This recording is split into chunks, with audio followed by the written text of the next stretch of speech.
alaikum and very good morning to all of you. আশা কৰোঁ সকলোৱে ভালে আছা, ঘৰতে আছা, সামাজিক দূৰত্ব মানি চলিছা। তো ঈদ ভালে ভালে গ'ল মই ভাবোঁ। তো ঈদৰ বন্ধৰ পিছত আজি আমি আলোচনা কৰিব লৈছোঁ পাৰ্ট বিৰ পৰা, কাৰণ যোৱা মাহত আমি পাৰ্ট এ কমপ্লিট কৰিছোঁ। ঈদৰ আগতে মোৰ পাৰ্ট এ কমপ্লিট হৈছে। আমি থিয়ৰী নোটছ দিছোঁ, অডিঅ' ক্লাছ হৈছে, ভিডিঅ' ক্লাছ হৈছে, ভইচ মেছেজ হৈছে, লগতে আমাৰ এই গুগল মিটো হৈছে।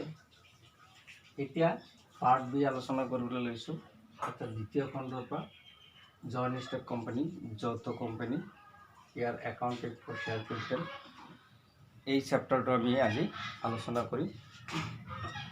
অংশপত্ৰ হিচাপ ৰক্ষণ, এই চেপ্টাৰটোৰ প্ৰথমতে আমি আলোচনা কৰিম ইন্ট্ৰডাকশ্যন।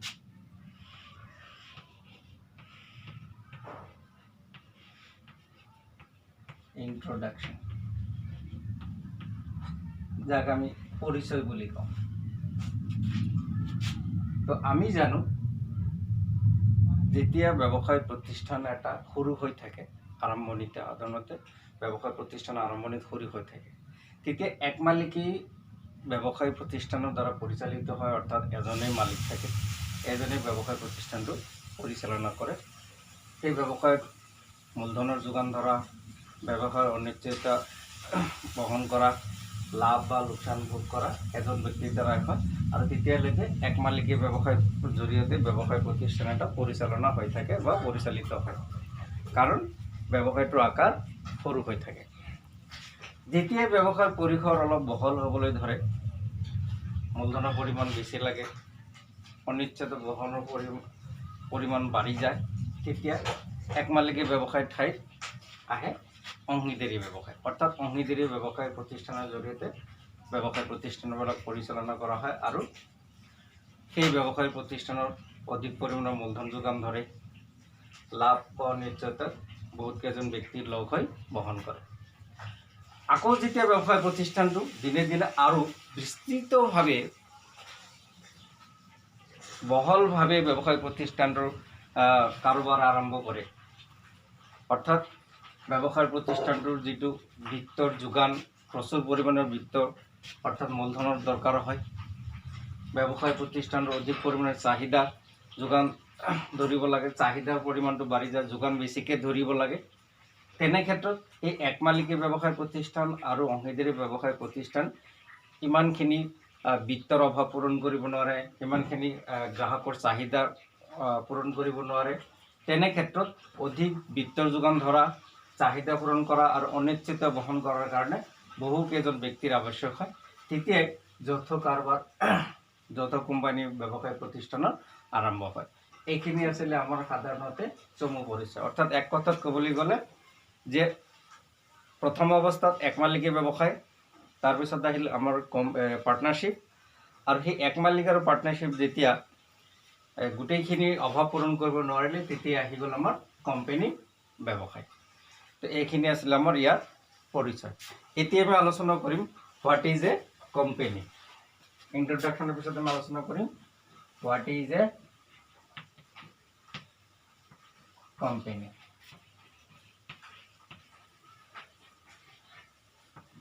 যৌথ কোম্পানী কি? কিছু ব্যক্তি উমৈহতীয়া স্বাৰ্থ পূৰণ কৰাৰ অৰ্থে তেওঁলোকে আগবঢ়োৱা মূলধনৰে যেতিয়া ব্যৱসায় এটা পৰিচালনা কৰে, সেইটোক সাধাৰণতে আমি এক কথাত ক'বলৈ গ'লে কোম্পানী বুলি ক'ব পাৰোঁ। অৰ্থাৎ আমি এনেকুৱাও ক'ব পাৰোঁ যে কোনো উমৈহতীয়া উদ্দেশ্য সাধনৰ অৰ্থে বহুত হস্তান্তৰযোগ্য অংশপত্ৰিক মূলধনৰে কিছু মানুহৰ দ্বাৰা ইচ্ছাকৃতভাৱে গঠিত আৰু স্বশাসিত সংস্থাকেই কোম্পানী বোলা হয়। ইয়াৰ অৰ্থ হৈছে যে উমৈহতীয়া স্বাৰ্থ উদ্দেশ্য পূৰণ কৰাৰ স্বাৰ্থত যেতিয়া কিছু ব্যক্তি আগবাঢ়ি আহি স্ব ইচ্ছাই মূলধন আগবঢ়াই ব্যৱসায় এটা পৰিচালনা কৰে, তেতিয়া তাক আমি কোম্পানী বুলি কোৱা হয়। তো কোম্পানী আইন 1956, তাৰপিছত আহিল 2013 এই দুইটা কোম্পানীৰ আইনৰ অধীনত গঠিত ব্যৱসায়িক সংস্থাবিলাকে হৈছে কোম্পানী। তো এই কোম্পানীৰ ব্যৱসায় প্ৰতিষ্ঠানটো সাধাৰণতে অধিক পৰিমাণৰ মূলধনৰ যোগান ধৰা হয়। ইয়াত সদস্যৰ সংখ্যা অংশপত্ৰৰ দ্বাৰা সীমিত থাকে। ইয়াত দেনা দায়িত্ব সীমিত থাকে। ইয়াৰ পৰিচালনা কৰাৰ স্বাৰ্থত অংশীদাৰসকলৰ পৰাই বৰ্ডছ অফ ডাইৰেক্টৰ সকলক নিৰ্বাচিত কৰি ব্যৱসায় প্ৰতিষ্ঠানটো পৰিচালনা কৰা হয়। এইটো হৈছে এটা কোম্পানী ব্যৱসায়। আৰু সেই যিসকল ব্যক্তি কোম্পানীলৈ অংশ আগবঢ়ায়, অংশ মূলধন আগবঢ়ায়, সেই ব্যক্তিসকলক কোৱা হয় শ্বেয়াৰ হোল্ডাৰ। শ্বেয়াৰ হোল্ডাৰ অংশধাৰক। যিবিলাক ব্যক্তিয়ে ব্যৱসায়লৈ অংশ মূলধন আগবঢ়ায় সেই ব্যক্তিসকলক শ্বেয়াৰ হোল্ডাৰ বুলি কোৱা হয়, অংশধাৰক বুলি কোৱা হয়। অংশধাৰক বা সিম্পলি আমি সদস্য বুলি কওঁ, মেম্বাৰ অফ দ্য কোম্পানী। তো এইখিনি আছিলে আমাৰ হোৱাট ইজ কোম্পানী। এতিয়া আমি আলোচনা কৰিম কোম্পানীৰ বৈশিষ্ট্য, features of company. Feature of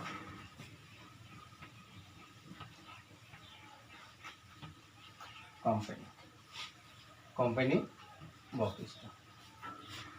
এতিয়া কোম্পানীৰ বৈশিষ্ট্য বুলি ক'লে এনেকুৱা কিছুমান হয়তো গুণ আছে বা চৰিত্ৰ আছে যাৰ জৰিয়তে আমি কোম্পানীটো চিনাক্তকৰণ কৰিব পাৰোঁ। যে কোম্পানীসমূহ হৈছে আইনৰ অধীনত পঞ্জীয়ন হোৱা এটা বিদ্যমান ব্যৱসায়িক প্ৰতিষ্ঠান। ইয়াতে আমি যিখিনি বৈশিষ্ট্য আলোচনা কৰিম এই বৈশিষ্ট্যবিলাক আমি এটা এটাকৈ যদি কেইটামান বৈশিষ্ট্য আলোচনা কৰিম। যে companies are generally registered under the companies act 1956 or 2013। Company আইনৰ অধীনত গঠিত ব্যৱসায়িক প্ৰতিষ্ঠানবিলাকে হৈছে এটা কোম্পানী। 2 নম্বৰ, যে কোম্পানী আৰু ইয়াৰ সদস্যসকল দুটা পৃথক ব্যক্তি। The owners, that means the member of the company is separate from the company. অৰ্থাৎ ইয়াত লিগেল এণ্টিটিৰ যিটো প্ৰযোজ্য হয়। কোম্পানীৰ সদস্যসকল কোম্পানীৰ পৰা পৃথক। কোম্পানীটো যদি প্ৰাইভেট কোম্পানী হয়, তেনেহ'লে ইয়াৰ উচ্চতম সদস্যৰ সংখ্যা 200 জন। মেক্সিমাম যিটো মেম্বাৰ, মেক্সিমাম মেম্বাৰ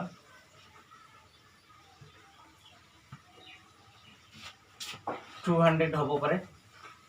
আৰু মিনিমাম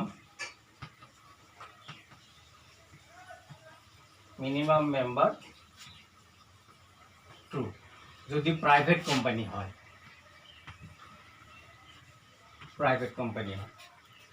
আৰু কোম্পানীটো যদি পাব্লিক কোম্পানী হয় তেনেহ'লে maximum member of the company, আমি এইটো এনেকৈ লিখিব পাৰোঁ লিমিটেড বাই শ্বেয়াৰ। এইটো আমি লিখিব পাৰিম লিমিটেড বাই শ্বেয়াৰ। আৰু মিনিমাম মেম্বাৰ হৈছে 7 জন। এইটো হ'ল পাব্লিক কোম্পানীৰ ক্ষেত্ৰত, ৰাজহুৱা কোম্পানীৰ ক্ষেত্ৰত। গতিকে আমি দেখা পালোঁ যে কোম্পানীটো যদি ঘৰুৱা কোম্পানী হয়, প্ৰাইভেট কোম্পানী হয়, তেনেহ'লে মেক্সিমাম মেম্বাৰ হ'ব 200 জন আৰু মিনিমাম হ'ল 2 জন। আৰু যদি পাব্লিক কোম্পানী হয় মেক্সিমাম লিমিটেড বাই শ্বেয়াৰ আৰু মিনিমাম হ'ব 7 জন। এইবিলাক হৈছে একো একোটা কোম্পানীৰ বৈশিষ্ট্য। এতিয়া আমি চাম যে কোম্পানীৰ যিটো চিৰন্তন অস্তিত্ব অৰ্থাৎ পাৰপিচুৱেল ছাকচেছন আছে, অৰ্থাৎ কোম্পানীৰ সভ্যসকল কোম্পানীৰ পৰা পৃথক। তাৰপিছত আমি যদি দেখা পাওঁ 4 নম্বৰ চিৰন্তন অস্তিত্ব প্ৰযোজ্য। 5 নম্বৰ অংশ হস্তান্তৰকৰণ, transfer of share. Private company বাদে বাকী সকলো কোম্পানীৰ অংশপত্ৰ হস্তান্তৰ কৰিব পাৰি। এইদৰে কোম্পানীৰ বৈশিষ্ট্যবিলাক তোমালোকে চাবা। যে ফিচাৰ্স অফ কোম্পানী পৰীক্ষাত সুধিব পাৰে যে কোম্পানীৰ 3টা বা 2টা বা 5টা বৈশিষ্ট্য লিখা। তো তোমালোকে এনেকৈ 5টামান বস্তু লিখিব লাগিব। এতিয়া আমি আলোচনা কৰিম কোম্পানীৰ প্ৰকাৰ, কাইণ্ডছ অফ কোম্পানী।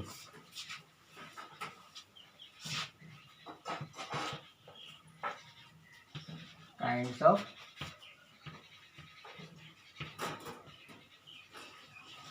কোম্পানী, কোম্পানীৰ ভাগ বা প্ৰকাৰ। তো কোম্পানীৰ ভাগ বা প্ৰকাৰ, কাইণ্ডছ অফ কোম্পানী। 1 নম্বৰৰ যদি আলোচনা গঠন প্ৰণালী ফালৰ পৰা চনদীয় কোম্পানী আৰু বিধিবদ্ধ কোম্পানী আৰু পঞ্জীয়নভুক্ত কোম্পানী। তোমালোকৰ শ্ৰেণীৰাম যদি চাইছা, ইয়াত ক বুলি লিখা আছে গঠন প্ৰণালীৰ ফালৰ পৰা। তাতে লিখা আছে যে গঠন প্ৰণালীৰ ফালৰ পৰা, গঠন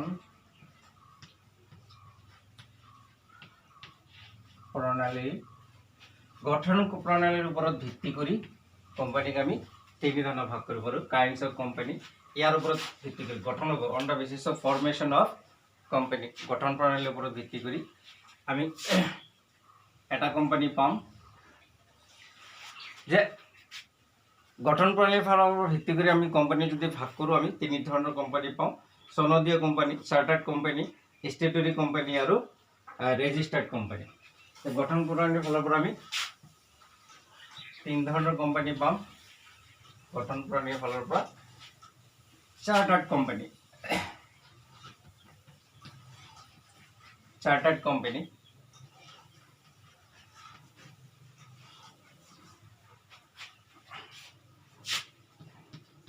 ষ্টেটুটৰী কোম্পানী,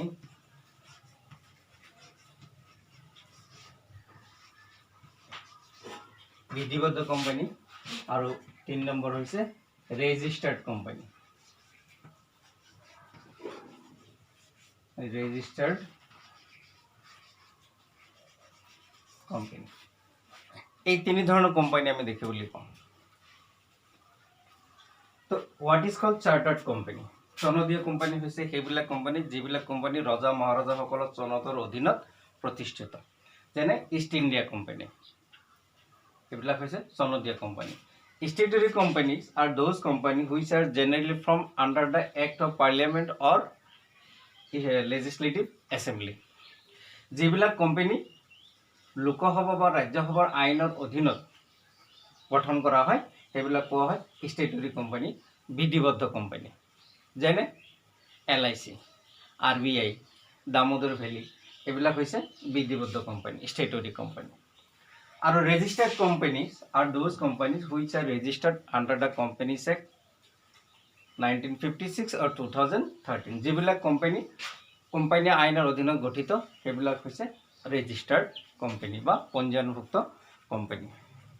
এতিয়া আমি আলোচনা কৰিম সভ্যসকলৰ দেনা দায়িত্ব ফালৰ পৰা। সভ্যসকলৰ দেনা দায়িত্ব ফালৰ পৰা কাইণ্ডছ অফ কোম্পানীৰ ভিতৰতে from the point of view of liability of the shareholder. সভ্যসকলৰ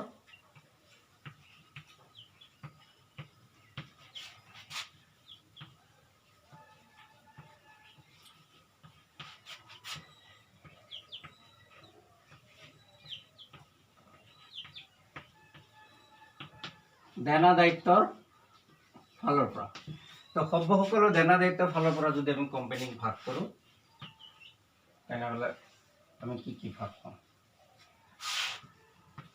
1 number সভ্যসকল মানে member, share holder. From the point of view of liability of share holder, সভ্যসকলৰ দেনা দায়িত্বৰ ফালৰ পৰা কোম্পানীক আমি 3 ভাগত ভাগ কৰিব পাৰোঁ। লিমিটেড কোম্পানী আছে, গ্যাৰাণ্টেড কোম্পানী আছে আৰু আনলিমিটেড কোম্পানী আছে।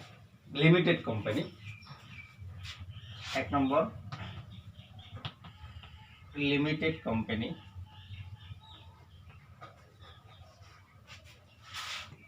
2 নম্বৰ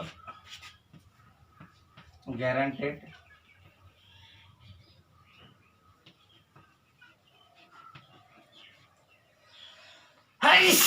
কোম্পানি, আৰু 3 নম্বৰ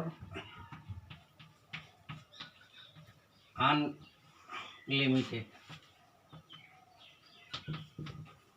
কোম্পানী।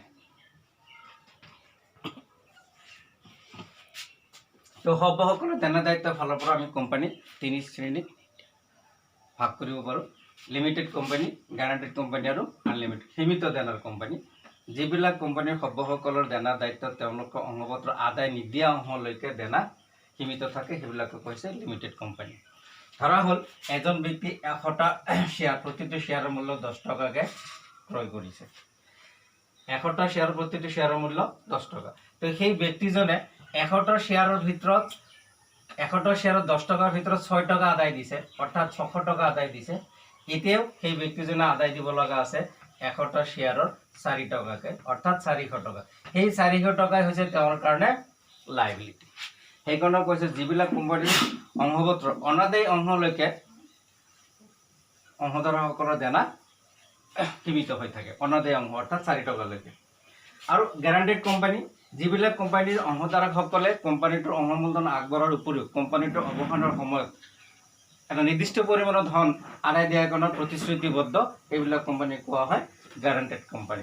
আৰু আনলিমিটেড কোম্পানী হৈছে যিবিলাক কোম্পানীৰ দানা দায়িত্ব, যিবিলাক কোম্পানীৰ সদস্যসকলৰ দানা দায়িত্ব অসীম, সেইবিলাক হৈছে আনলিমিটেড কোম্পানী। তো বৰ্তমান ভাৰতবৰ্ষত আনলিমিটেড কোম্পানী দেখিবলৈ পোৱা নাযায়। তো আজি আমি এইখিনিলৈকে আলোচনা কৰিলোঁ দুটা। এটা প্ৰথমতে আমি আলোচনা কৰিলোঁ যে সভ্যসকলৰ এটা আৰম্ভ কৰিলোঁ সভ্যসকলৰ দানা দায়িত্বৰ ফালৰ পৰা।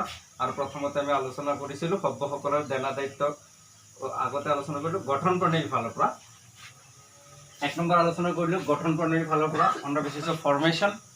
আৰু এটা আলোচনা কৰিলোঁ সভ্যসকলৰ দানা দায়িত্ব মেম্বাৰ্ছ লাইবিলিটিৰ ওপৰত ভিত্তি কৰি।